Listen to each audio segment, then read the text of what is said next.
Hi, I'm Ben, and I just completed a 4.5-month road trip in this 2010 Dodge Caravan that you see behind you. I drove it across Canada in June, up to the Yukon, down to the lower mainland of BC and to Vancouver Island, and then back across Canada. I'm just about to arrive home now, so I thought it was a good time to add up all of my expenses from this trip and summarize them nice and neatly for you and let you know how much it costs to live van life for 4.5 months in Canada in 2021. Yeah, so to give you some context, I started this trip at the beginning of June and I'm getting home now. It's mid-October, so it's about 4.5 months. I put a little over 15,000 kilometers on the van, driving all the way up to Yukon, through BC. I spent most of July, most of the summer in BC actually, in the interior and then the lower mainland, and then went to Vancouver Island. I ended up getting a job on a fishing boat, going commercial fishing, which took 40 days. So something to keep in mind for 40 days of this 4.5-month trip. I wasn't spending any money. I wasn't in my van. I was living aboard the boat, eating for free. The food was included with the job, and I was just working full time.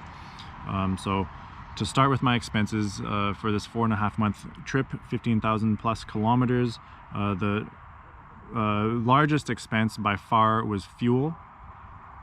The price of gas has been going up a lot. It's particularly expensive in BC, especially in the Vancouver area.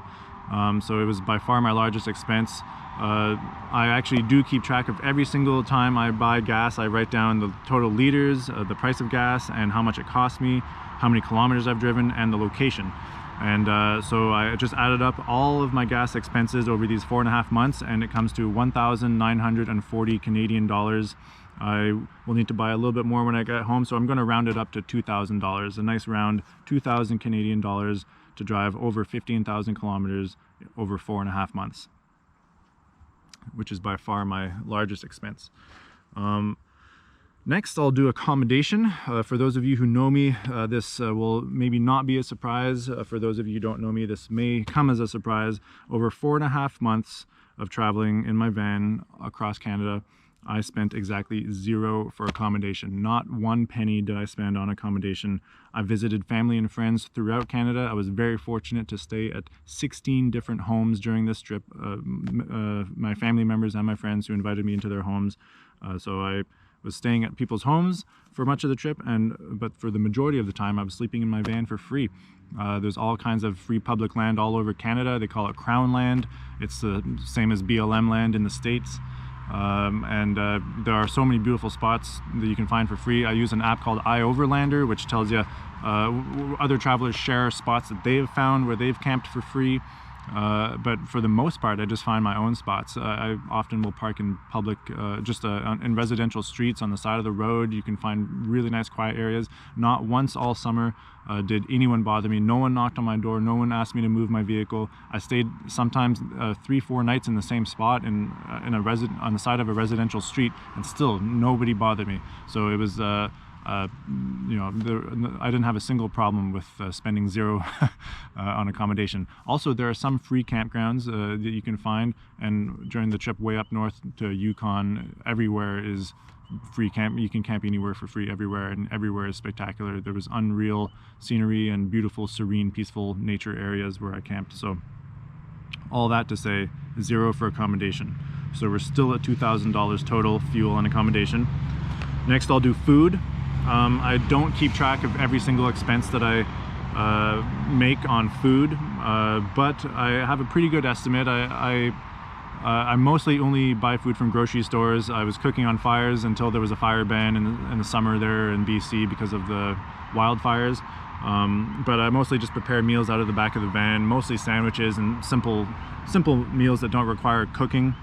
I estimate that, and I only ate at a handful of restaurants all year, and actually a few of those times my family members paid for my meal in the restaurant, so I was very fortunate to not spend that much on food. I buy usually pretty inexpensive foods. I estimate about $600 total for food over this entire trip, 4.5 months for food. Next category, I did alcohol and activities. I did meet up with friends to have drinks several times, and I had a few party weekends in there as well, just a couple actually. I didn't go to a single bar or anything like that, so I was only buying alcohol from stores. I also occasionally like to show up at a friend's or family member's house with a bottle of wine or something.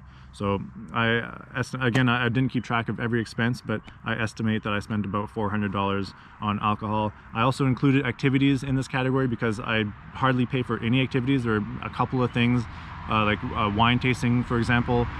We did a few tours in the Okanagan, so I threw activities in there with alcohol, about $400.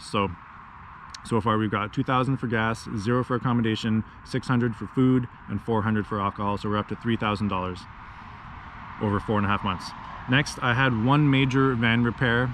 It wasn't even that expensive, but the van was basically undrivable at one point. It turned out to be a torque sensor that was acting up. The van was coughing and wheezing and sputtering as I would accelerate, and eventually it started stalling when I would come to a stop.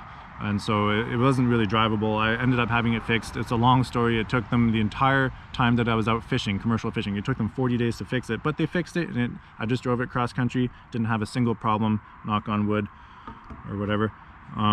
It was an $800 repair. So now we're up to $3,800 with the van repair. That was actually less than I expected for the van repair. I was pretty happy about that. Van maintenance, I did 2 oil changes during the trip. I always go for full synthetic, so you don't have to change your oil as often. It's supposed to be better for the engine, they say, and it's a bit more expensive. A couple minor things, I bought a couple engine products when I was having vehicle troubles, poured it into the oil and the fuel tank, didn't really help. Filled the tires with air a couple times, small expenses here and there. About $250 for van maintenance. So we're up to, I think that's $4,050. Ferries, I took a ferry to and from Vancouver Island. I believe those are the only ferries I took. Yeah, I'm pretty sure. Came to about $150 for the ferries, but there and back. So we're up to $4,200. And my last big expense is miscellaneous. I don't buy much stuff really for the most part, but I had a couple random expenses come up. I bought an external hard drive. As I've been making videos, I've been creating a lot of files on my memory cards here on my camera and my phone, my drone. So I wanted to buy a hard drive to back up all my footage.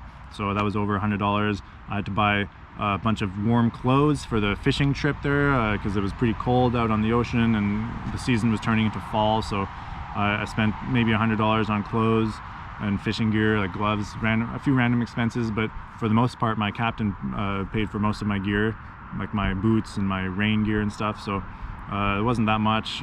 I might be forgetting a couple random little expenses.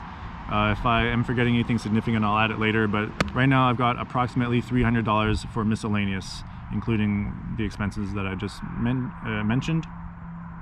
So in this list of expenses for this trip, I'm not going to count the cost of the van when I bought it. I'm not going to count the registration or insurance. Insurance is a lot, it's $1,000 a year, but the reason I'm not going to include it is because I had already bought the van a couple of years before this trip, and I used the van for work when I was here back home all winter and spring. So those expenses weren't for the trip. Those expenses were already paid.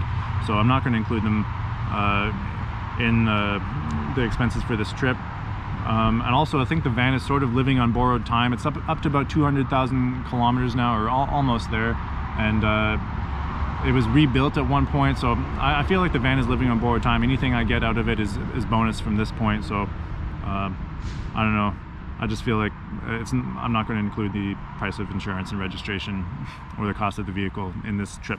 So anyways, with all the expenses that I listed, the grand total is 4,500 Canadian dollars over 4.5 months of travel, fitting, so that's exactly $1,000 a month. Keep in mind that 40 days of that 4.5 months I spent on a boat and I had virtually no expenses. All of my food was paid for, and I was just working and living for free aboard the boat, so I wasn't spending any money. So it would have been more expensive had I not been doing that, but so yeah, that's where it is. $4,500 Canadian dollars. What's that, like 3,500, bit more US dollars? 3,000 euros maybe? That's not bad, considering, especially with the price of gas these days. And it was a pretty legendary trip too. I'm really glad I got to visit so many family members and friends. Got to see our beautiful country. Got to do the cross-country drive in October, which was a beautiful time of year to do it. Yeah, it's been good. 15,000 K. I'm actually only stopping at home to visit my parents here for a few days, and then I'm going to continue on to the East Coast. So there will be another segment of this trip. This isn't necessarily the end of the trip. It's certainly not the end of van life for me this year. I'll be living out of my van for a couple more months until Christmas, basically. But I thought, since I am kind of resetting back at my parents' house later today, I thought it was a good time to summarize all my expenses. So thanks for watching. I hope this was somewhat interesting to see how much I spend as I travel. I'll talk to you again soon.